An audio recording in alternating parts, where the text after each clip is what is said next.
nearly 50 people at the moment. So I think that is probably a good place to make a start. So I'd just like to say, I will hand over to Sarah in a moment just to formally introduce the project, but I'd like to welcome you all here today to this presentation between Sarah Reid from SR&O and myself, Zoe Geyer of ZGA STUDIO Architects. We'll be talking about Screenhouse, which is a project we only finished early this year. Before we make a start, however, I'd also like to acknowledge the traditional custodians of the land. Now, in my case, this is the Wurundjeri people of the Kulin Nation. And I'd just like to acknowledge that these lands were never ceded, and we celebrate the knowledge and experience of place that is inherent in the concept of care of country over the thousands of years. And we give thanks to leaders past, present and emerging for sharing knowledge to create a positive future. So without further ado, I will handball to Sarah and allow Sarah to just speak a little bit about the project. And Sarah, just give me a thumbs up at some point. We've got a little video that we might play in the background, but I'll let you see Sarah's lovely face first. Over to you. So yes, I'm Sarah Reid of Sarah Reid and Others. This was quite an interesting project for me, being the interior designer, but also the owner of the house. So this is our home. It was the first time we had ever undertaken a renovation of our own. So it was certainly an interesting project to be in the role of designer, but also client, which I think's been quite an important role to be in. This project, as Zoe said, was a collaboration with Zoe Geyer of ZGA Architects, and also Daniel Fulton of Dan Fulton Landscapes. I think we will touch on it later, but the landscaping's become really integral, as I sit here looking out the window, to the project as it evolved. So there's sort of, three key, I suppose, design components to the project. Just a quick summary, I guess, of the project. It's a conversion of an existing house in Melbourne's east. Part of the concept of the design was to maintain the original frontage, which is a sort of a weatherboard and brick bungalow style house, which is fairly understated, and with the intention of sort of creating a strong architectural addition to the house. Given the street we're in and the houses around us, there are quite a few two-storey residences, but we still wanted it to become quite a discreet house. So the architectural components, obviously very, very important, but it was also the approach to how we detailed that, which was really imperative to the project. So we lived in the house for about 4 years before we started the renovation process.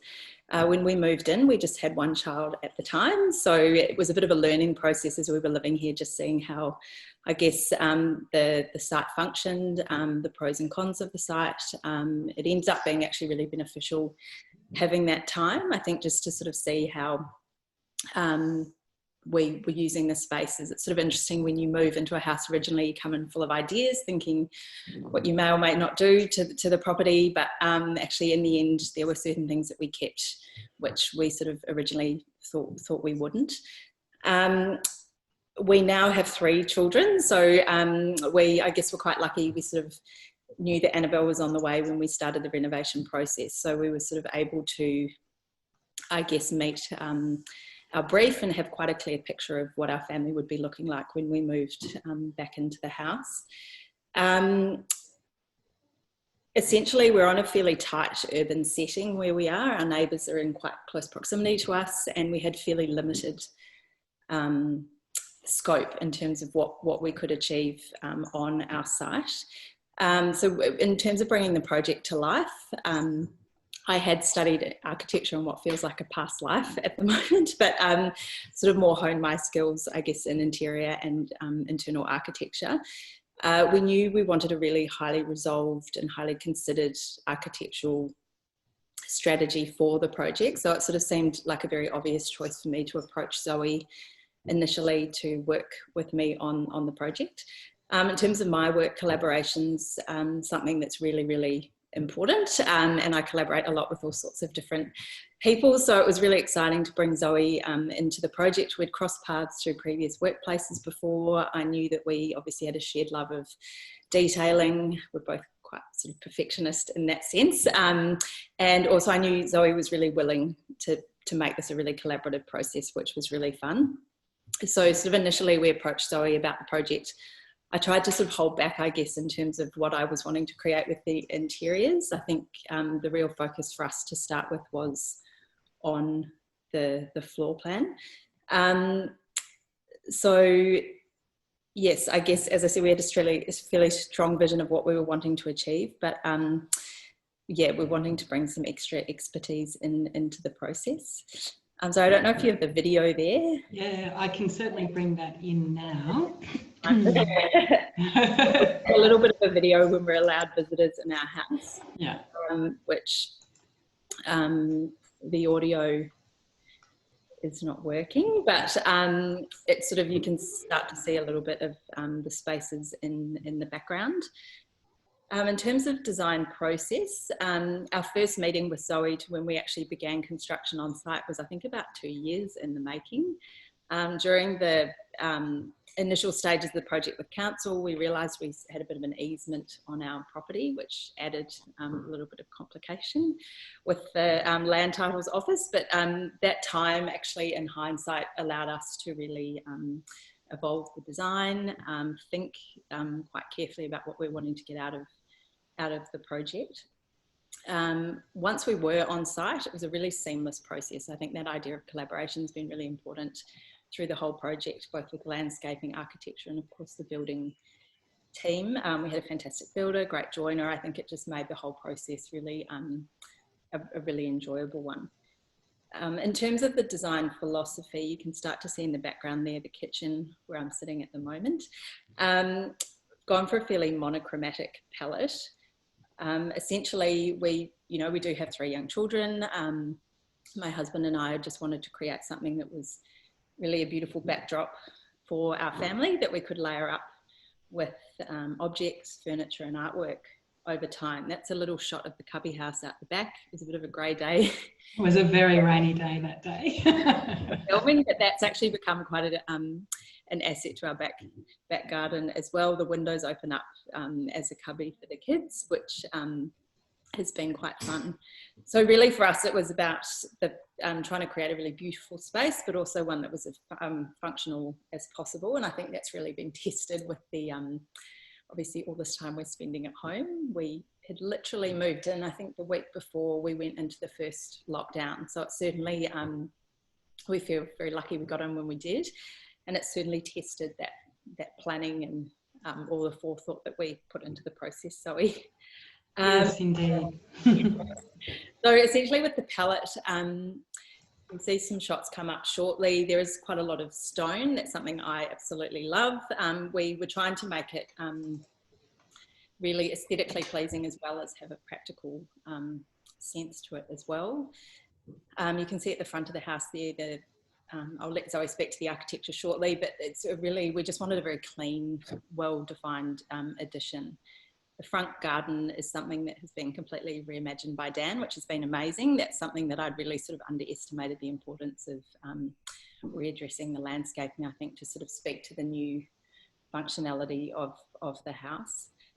I think sorry, Sarah, just because of the way I've ordered these images, I might just pipe up now and add a couple of to Bob about this view. So you can see the addition that we have made. It's quite clearly different. It is sort of a very discreet timber box that sits back from the front of the house. And I guess that's part of the notion of this collaboration with Sarah, who, I had worked with before and was sensational, and I had so much respect for her work as a designer as well. So for us, this wasn't a project where we wanted to reach out and point and say, look at the amazing architecture we can do. It was actually the reverse. We were after trying to create simplicity and something very refined and very understated that actually basically just provided increased amenity for the family, but it also spoke to the old house and then the addition. So there was a clear demarcation between the two. And really it was just, I'm sure, Sarah, you're probably going to mention crooked walls, etc., of the existing house. So really we were just trying to provide a very crisp, very square, quite minimal addition in terms of our role as architect here. Now I'll hand back to you, Sarah. Just thought I'd get that in while we're looking at the outside here. Yeah, sure. Yeah, so with the, I guess the approach, there was, the floor plan was really the essential part of the house. And then with that, we sort of layered up, I guess, with how we could address some of the architecture around that. It did become affectionately known to us as the screen house. For council planning requirements, we did have to screen one side of the house, which is actually, I think, further just given a really refined approach to that facade. So yeah, really with, in terms of how the interiors evolved, the palette was really key to forming this, and there are elements, you can sort of see the black steel doors out the back, and a lot of the lighting internally speaks to this black palette as well. So there were sort of subtle components of the architecture that we were trying to bring inside. So there is, I'm a bit obsessed with black and white stripes at the moment. Thank you to B Lambos for the recommendation on the planter. So there were some components of the architecture that informed the interior, I suppose, but largely it was coming back to sort of a really strong but neutral palette. While I was out looking for stone slabs, I did find a couple of amazing ones. So that's the marble in the island bench, which has popped up in a couple of images, which we'll get to shortly, has been a real key sort of unexpected addition to space as well.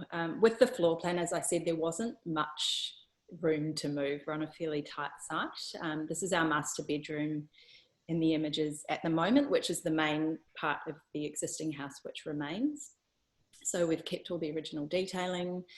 The little ensuite behind our bed head there is being reworked, but it's sort of in the existing location. So yes, as Zoe mentioned, it was kind of interesting going through this process. None of the walls were straight.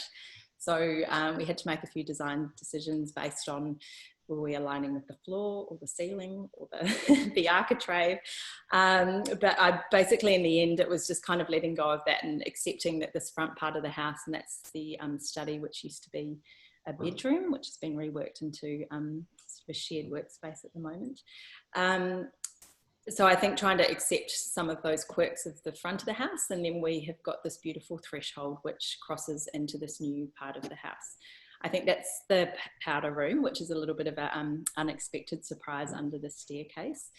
A lot of the planning, we had quite a strict brief that we were trying to meet. We needed to accommodate our 3 children.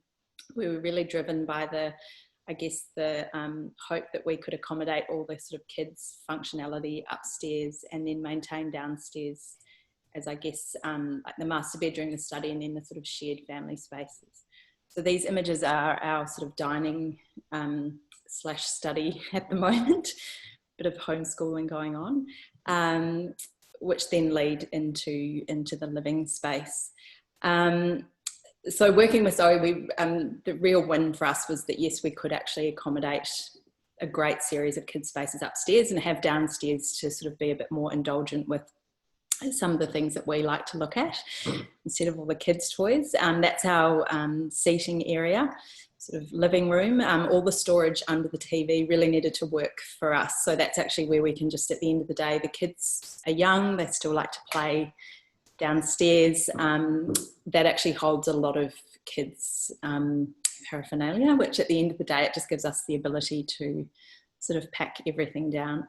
So you'll see through the photos as well that there are a few sort of quirky components to the design. I guess it is fairly linear, but we were trying to create a few unexpected moments where we can.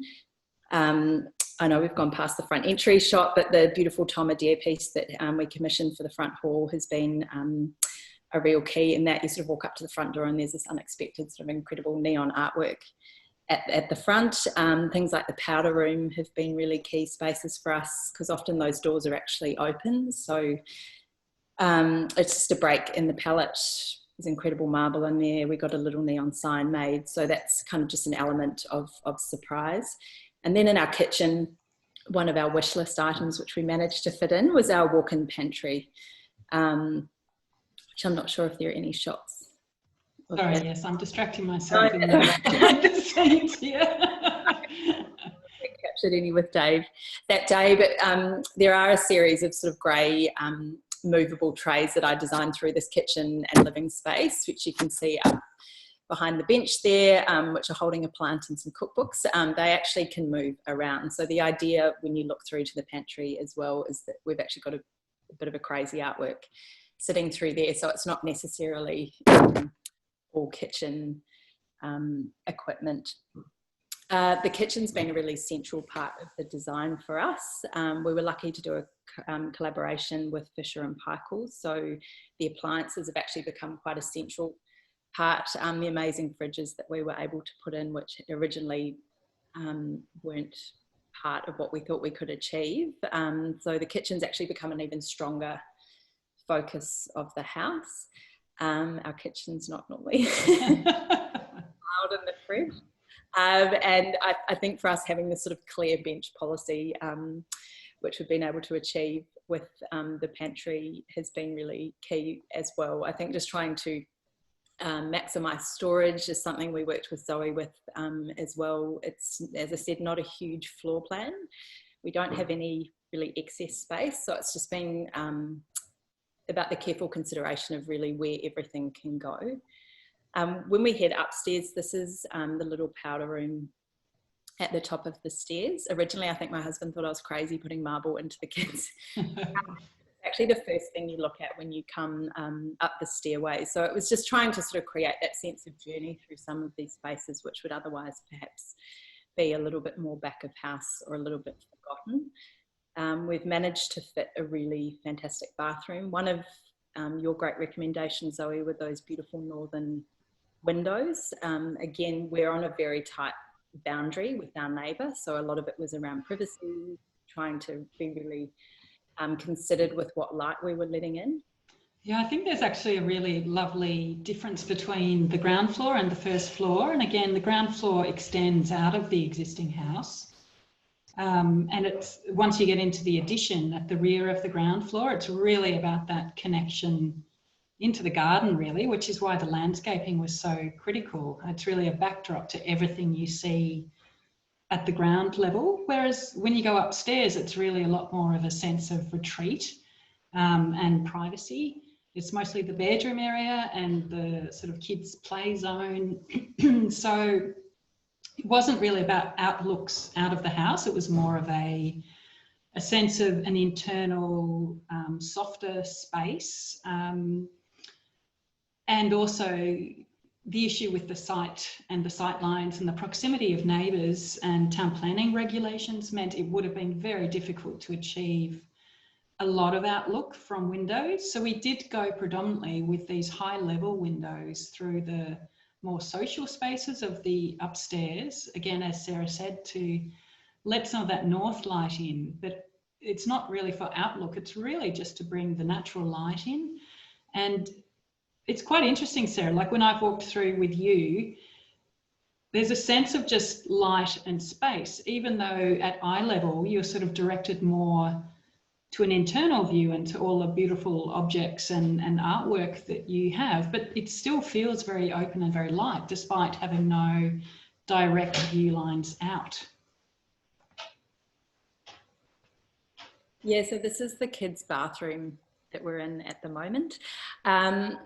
One of the things, I guess, that unifies all the spaces together was the story with the lighting. I'm a bit obsessed with lighting, and there are obviously some really beautiful pieces around at the moment. So a lot of the lighting that we selected has that black metal component to them. We actually have no pendants through the house, but we've chosen some really interesting wall lights. This is the upstairs hallway. One of the decisions I made quite early on was to run the carpet from the kids' bedrooms out through this hallway space. It sort of makes the two older girls' bedrooms feel like this hallway is really an extension of their bedrooms. We had quite a lot of debate at the time whether we were putting too much space back into the hallway. Obviously we're on fairly tight floor plans, so whether we made their bedrooms bigger, but this has actually been one of the really fantastic spaces that we had completely underestimated how well it would work for us, particularly at the moment with so many people at home.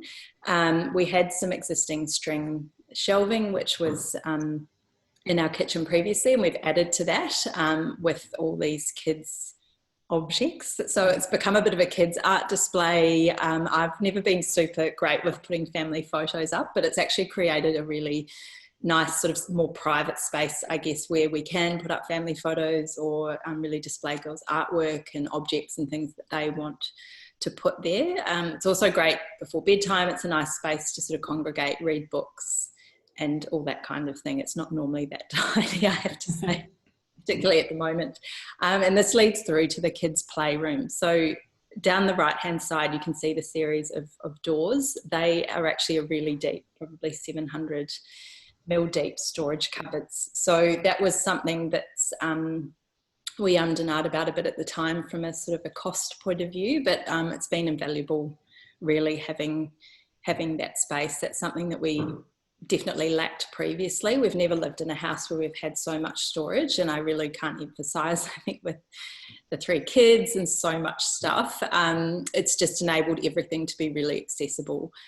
We used to have roof storage for things like ski gear and old photos and things like that, and it was just impossible to ever find anything. So this has been a real luxury for us, actually being able to put things in a place where the girls can access them, where we can find things and nothing's kind of hidden away. So there is that little window at the back which looks out over the garden. Zoe was quite considered where that window went. There's obviously nothing really to look out at. It's really just a point of connection down to the garden. Dan's done some beautiful succulents in that window box, which is still surviving. So the intention is that there's sort of that little bit of connect down to the garden. And I think also, sorry to jump in, but just a sense of scale again. So I think you might be able to see my pointer up here over the high windows. So they're those high northern facing windows. So you get the beautiful daylight coming in up there. And then this is really one of the, I think the only clear view at the top floor, Sarah, correct me if I'm wrong. And just this sense of play, like light from above and then one clear view out, but also this being a slightly shorter window, we knew this was all about sort of the kid zone. So in a sense, it's actually kid scale, which I think is actually quite beautiful, and it's a very composed image. It's almost like framing a little artwork or something like that. So to us, that tied in very much with what Sarah was trying to achieve with the interiors and the brief. And I'll just see if I can jump to this other view here. Sorry, I'm just letting everyone in from the meeting room. So yeah, if I just share back to this screen here. So that is actually that little window from the outside here. So you can see it's a very simple facade. Really, it's flat apart from these 2 return walls that jump out and give a little bit of shading to that window, and then this little planter box down here. And Sarah, I think this notion of the sheltered deck is quite a good one. It's something that Sarah had talked to us about early on, and it was the idea that, well, I think you'd said, Sarah, initially you had in the original house, there was this pokey little veranda that you quite disliked, but at the same time it did have a small deck under it, and that allowed you to have an outdoor space for entertaining the kids in bad weather, that sort of thing, for doing some painting or playing. So we actually, along with Sarah, together, we decided that would be a great approach in terms of the first floor addition, to essentially recreate in a new way that sense of a sheltered deck area that was fine to be outside during basically any kind of weather. So summer with, you know, a lot of sun, heat, everything else. And also winter when it's a bit grey and cloudy and drizzly. So it's sort of in a way provided an outdoor space that links from the house into the garden, that gives a lot of pragmatism, I think, for a family of 3 children to basically link the inside and the outside and be able to experience both spaces. Yeah, I think, sorry to talk over you, Zoe. I think No, it was go for it. Dan into the process. It sort of challenged us, I guess, what we wanted to get out of a back garden. It was never a huge backyard, and interestingly, I think what's really given us a much greater use of space here is just increasing the width of the house. That rear wall actually still finishes where the original home used to finish. So we actually haven't pushed the house out any further, but obviously the upstairs now cantilevers over that outdoor area. But it was actually interesting speaking to Dan, because he said, you know, what are you actually using this outdoor space for? And I thought, actually, it's really just playing. And often in summer, the girls like to sit in a beanbag on the lawn, but it was never going to be a huge back garden. So a lot of it's really about this, that undercover area has actually been really key, particularly with the cold weather and being at home, the girls can scoot around. Dan's created that beautiful threshold from that area out to the grass as well. So yeah, I think it's been interesting, I guess, being the client as well, because, you know, clients often come to you with this brief, particularly with young children, and trying to foresee the future and how many years you think you can get out of a house and flexibility of space. But I think things like that have provided us with a really great sense of flexibility. I think, yeah, coming back to that rear facade there, I'm not sure where we're up to, Zoe. Oh, I think we're pretty much at the end of that slideshow. I'm just taking my time in the background trying to arrange these screens. Let me know, Sarah, what would you like me to pop up in terms of a particular focus point? Shots of the living room, actually. Yep, sure. It's been quite interesting. I think process, Nick and I, we've never really lived in a house where we've had this sense of permanence. This was the first house we bought. So we'd always been living across, I guess, houses that we knew were really short term. And we had never really, we'd never felt really wedded to buying any particular artworks or furniture and things like that. And obviously through the work that we do, Zoe, we get privy to lots of beautiful things all the time. The Dion Horseman sculpture, which is on the screen at the moment, is my absolute dream. That we commissioned that through the Flinders Lane Gallery, and that just has been an absolute joy to have in our living room. And I think for us, really having this overlay of the artwork has been really a real success of the space. You can see the beautiful Ryan painting there. We'd never really, I guess, had the reason to sort of invest in any artwork. So it's been a really nice process as well for us, I guess, having the option to buy things with a sense of permanence. That dining table there was my pride and joy. I actually designed it with Ashwood joiners, made it from some recycled timber for us probably about 8 years ago. So that was actually quite a key piece that informed how the dining space came together.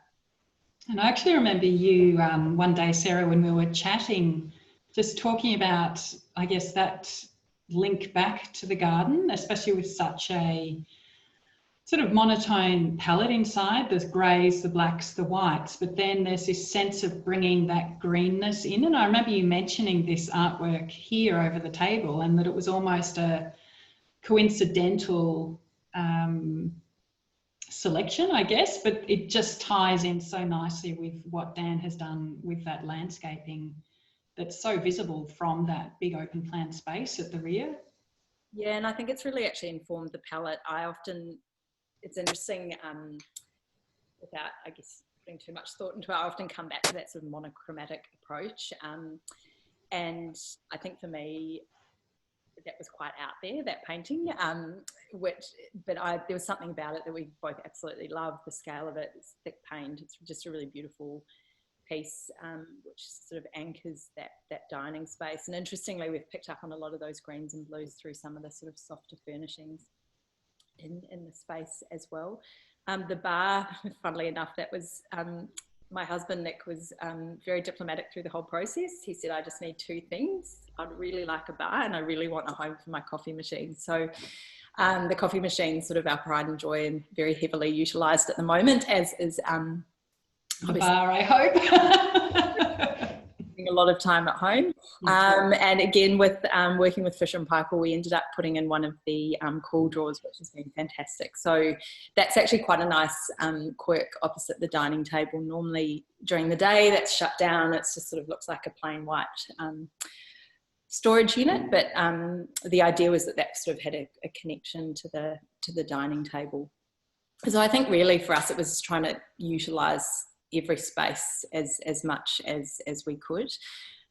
Me being out painting that part of that wall, that different colour, which leads into the powder room. This is our living room where I'm sitting at the moment. Again, it's not a huge space, but it's really functional. We both love collecting books. We've got a lot of books. And it's sort of funny, we were looking at all the objects on the shelf when we first moved in, and I think a lot of them have a really nice story to them. They were given to us, we've collected them, that sort of thing. So I think for us, having that space to put things on display has been just as important as having sort of spaces to store things away. So yeah, this is our living room. The northern window there was something that I think we spoke to you about adding in, Zoe. Again, there's really no sense of view from our house. So Dan helped us extend that espalier down the existing brick wall. So the light quality that comes in there is absolutely beautiful. Also, the increase in ceiling height through the space from what we had previously has been amazing as well. Yeah, so this is coming back to the kitchen at the beginning and our prized coffee machine. So yeah, no, all in all, I think it's come together as a really functional space. This is the kitchen, as I said, that I'm sitting in at the moment. The bench top ended up being more of a sort of central focus point than I had originally intended. We found this really beautiful stone slab, which I think for us just broke up the repetition of all the other fairly pared back greys, whites and blacks. And this is, yeah, as most kitchens, a really central gathering point. I think it's probably worth noting, I don't think we had any specific images of the walk-in pantry, but I've got my little mouse hovering now. Hopefully you can see that. So essentially the pantry you access through the kitchen here, and then there's the block of fridges and the bar, and that powder room under the stair is actually at the rear of that block. So it's really a very high functioning part of the house. It's got a lot of stuff happening in it.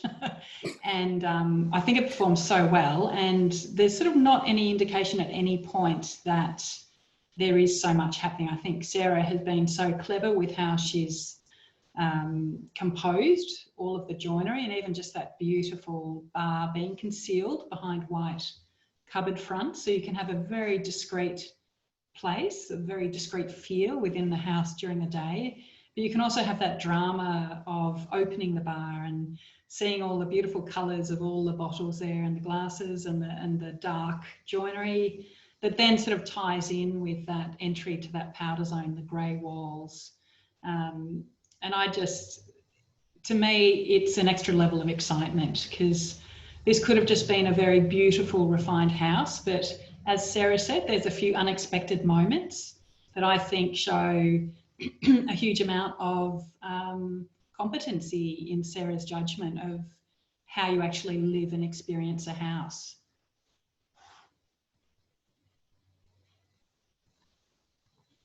Yeah, thank you, Zoe. I'm not sure if anyone has any particular questions about the project or the process. Feel free to message them to us if you would like. What I might do just for this part is we actually have, sorry, waiting room. There we go. We actually have, just since we couldn't actually be in the same space at the same time, I will pretend we are by sharing this. Oh, there we are. There we are. That's you and me. Now, I guess I'm just going to check the comments box if I can.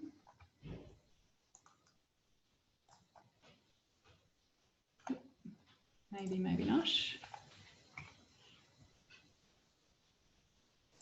I did apologise in advance for my technical skills on Zoom. Okay, here we go. Question pop up. Are you happy for me to run with it? Yeah, go for it, please. Yeah. Just to quickly answer one that's popped up, the kitchen island stone is, I'm probably not going to pronounce it correctly. It's a Breccolino stone from Corso Nicolai, I think. So it's a slightly unusual stone, but it's one that I haven't actually seen it on an island bench before, but it's sort of a similar consistency with the Carrara marble that we used in the splashback. Lauren's just asked, did you approach this project differently given it was your own place compared to other projects? Probably a little bit. I went in with a lot of anticipation of what I wanted to get out of it. I think it's interesting because clients often come to you with a strong brief, and I think with residential projects particularly, people are so heavily invested in the process, whether they think they are or not. I think there's, you know, it's personal cost, it's time, it's where you live, all these sorts of things. And I think I probably underestimated that a bit coming in. I thought I had all the answers, but I think the joy for us was that it really evolved into something so much more than we thought at the time. I guess being a designer as well, you are always mindful of budget and you know how these things can come together. So I think it was actually the joinery in the end which blew the budget, which is my own fault. So I think, yeah, I think also I think it's hard when you come in sometimes because you've got so many ideas. So I think it was quite a challenge in sort of how to pare that back. Someone's just asked tips on achieving the balance between family practicalities and the sense of fun. Did you ever hold your nerve on a surprise element? There are a couple of things I did want to do upstairs, which I think Nick quite rightly held me back from.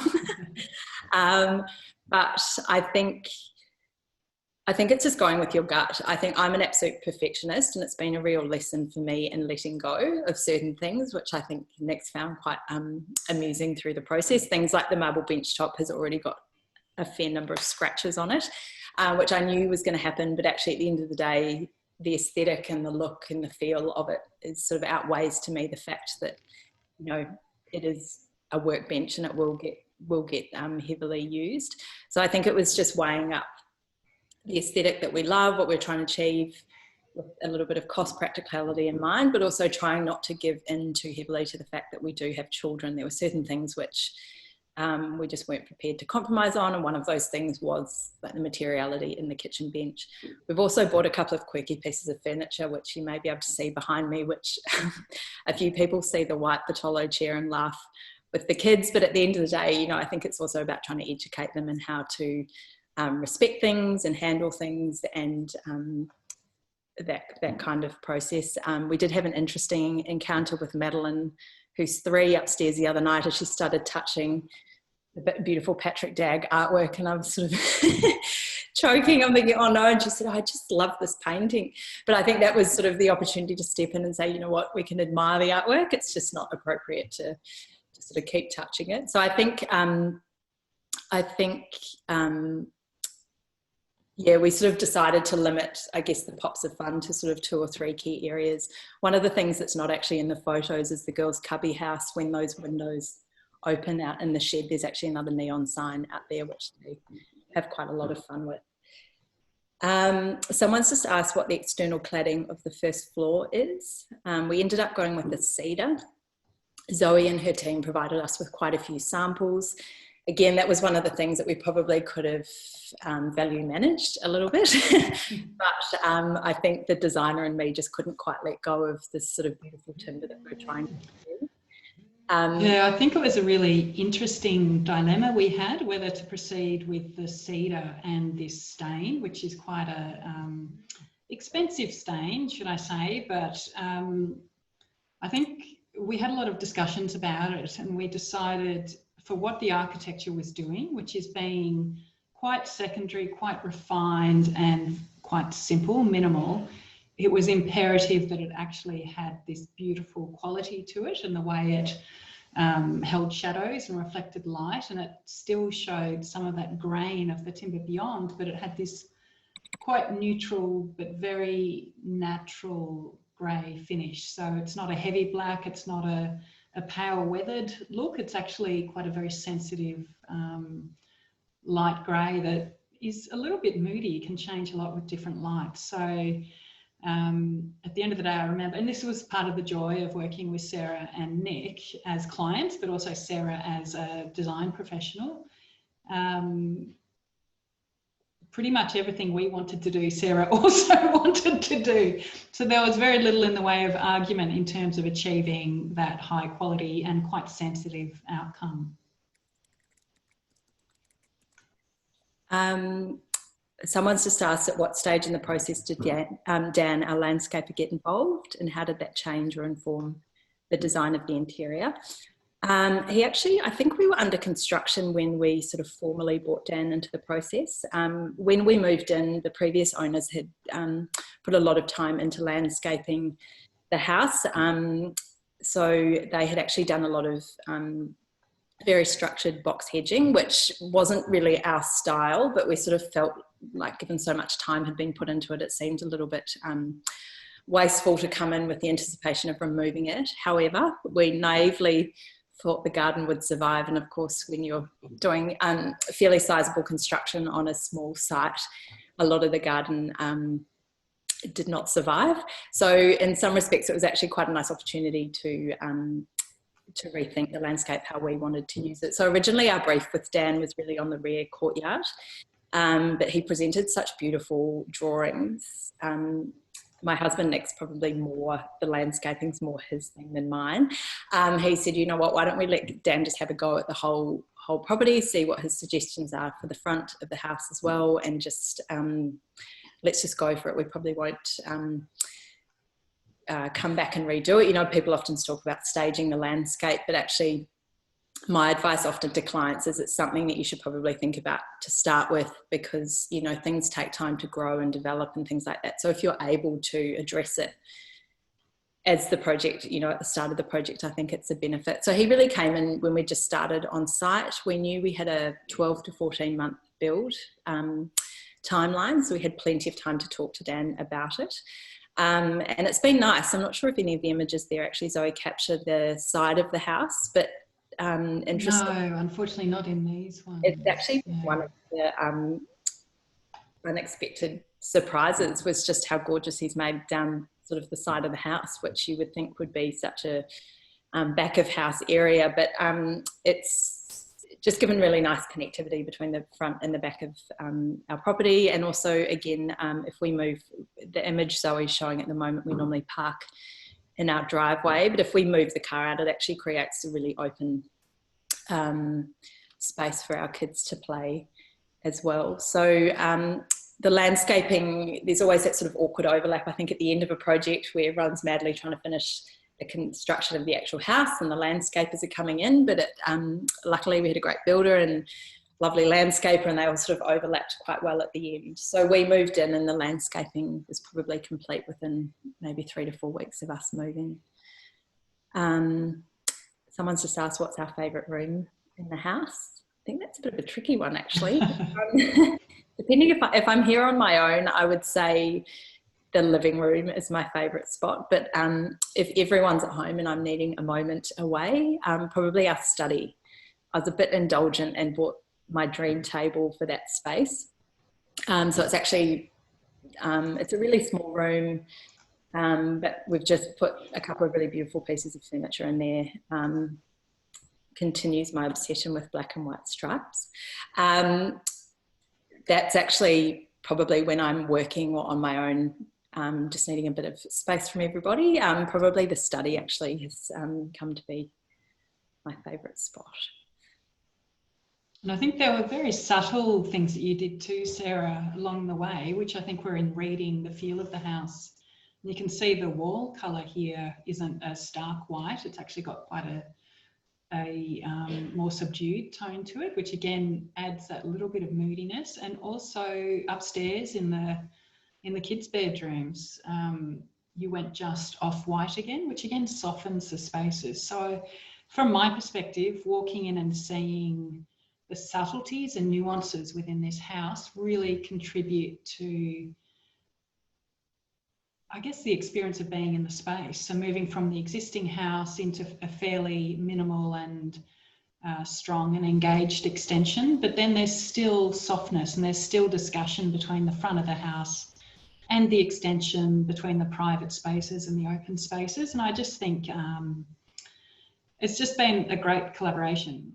It's been a lot of fun working with Sarah, but it's also, I think, achieved a really deep and complex, but also very simple and elegant outcome. We couldn't be happier. I think, yeah, just to sort of finish, Zoe, I think it's just been a really good lesson as well. You know, you often think, what are you wanting to get out of a house? And I think there's never the perfect answer. And I think there's always that location versus size versus, you know, functionality. And I think for us, it's just really proven to us that we don't need an enormous house. I think it's about getting spaces functional. I think it's being a little bit clever with how you put them together, trying to offer components of flexibility where you can. I mean, you can never preempt the future, but I think for us, having that ability to divide the sort of kids' functions upstairs has been a real win for us. And like you were saying, some of the things like just changing up the paint colour, it makes the spaces feel a bit more unique off what's sort of a relatively tight floor plan. So, you know, thank you, Zoe. It's been a fun process. I feel a bit sad that it's come to an end. We'll have to do it for someone else next time, Sarah. No, I don't think it'll be us for a while, but yeah, that's been great. Thank you. Yeah. Well, I think, unless there are any other questions emerging, there is one that's just popped up. I was about to say bye-bye, but Sarah, I think there's one for you there. What lessons have you taken from doing your own project to projects for your own clients? I think it's, you know, you always try and put yourself in your client's shoes as much as you can. I think it's really reiterated a couple of things to me. Not so much from a design point of view, but probably more from a communication and process. I'm pretty heavy on a process front. I don't know if that's coming from a big architectural practice I started working at when I first graduated. I think the lessons in process. So I think it's just that it's been interesting because I've come into it knowing so much. And obviously my husband, he works in a completely different field. He said to me, you have to remember that I don't know what's going on. So it was actually quite a good lesson. I think it just reaffirmed to me, you know, communication with clients is really important, giving them surety around process, being involved through the design process. I always would recommend to a client that they keep a designer or the architect or both through the construction. We kept Zoe on to administer the contract, and it just made that construction process so seamless. So I think that sort of sense of communication and the process is probably the more admin side of things, but I think it really reiterated to me that they're really imperative. I think with the design, obviously people get very caught up in the actual aesthetics and the design of everything, but that's just one component of the whole project. So I think certainly walking away from this, it really reiterated to me how important the communication is. And I think also just trying to build a really strong trust with your client, that they know that you can help them through the process. And I think it was so nice. I mean, I've worked on projects before where it's been fantastic, and then you work on some where, you know, things happen with the builder or the joiner or the budget and things can get a bit messy. And I think it just certainly caps off, particularly for a residential project where people are so, you know, it's such a personal project. I think just that sense of as the designer, trying to make sure that everyone's got a really good working relationship as well. I think it's been great coming out the other side of this, thinking I would definitely do this again. It was just a fun, enjoyable, the builders were great, all the site meetings went really smoothly. But I think again, that came down to sort of open communication and being really guided by the process. I think that's actually, it's very interesting that you mentioned that, Sarah, because I think there's not perhaps such a broad understanding in the general public as to what happens during construction, that there's even an option that a client actually has a representative that works with the builder. I think it's also just factoring, you know, I think it's often hard at the start of a project. You budget, even, you know, for us, I went into this having a vague idea of how much it would cost, and then of course you think, oh, I really want that stone, I really want that joinery, you know, and things change, particularly with renovation. But I think, sorry to cut you off, sorry. I was just gonna say, that's fine. I think it's also trying to educate people and things that you know, are smart to accept as part of your budget. So, you know, people often see that sort of construction process as a, how can I save money? I'd always say to people, well, I would just factor this sort of administration and things that you sort of need to factor into the overall budget of the project. I know that is a little bit from the question, but I think it's things like that. It's really reiterated to me the importance of management. And I think even for us, we had a young baby last year. I knew it was going to be a really, you know, busy year for us at home. So it's also, well, how can we make this as streamlined and as effective as possible? So I think it's really trying to educate people that that's a really valid component of a project for a designer to be involved in as well. And I think it, reiterated that. And I think just to add to that, a lot happens during construction.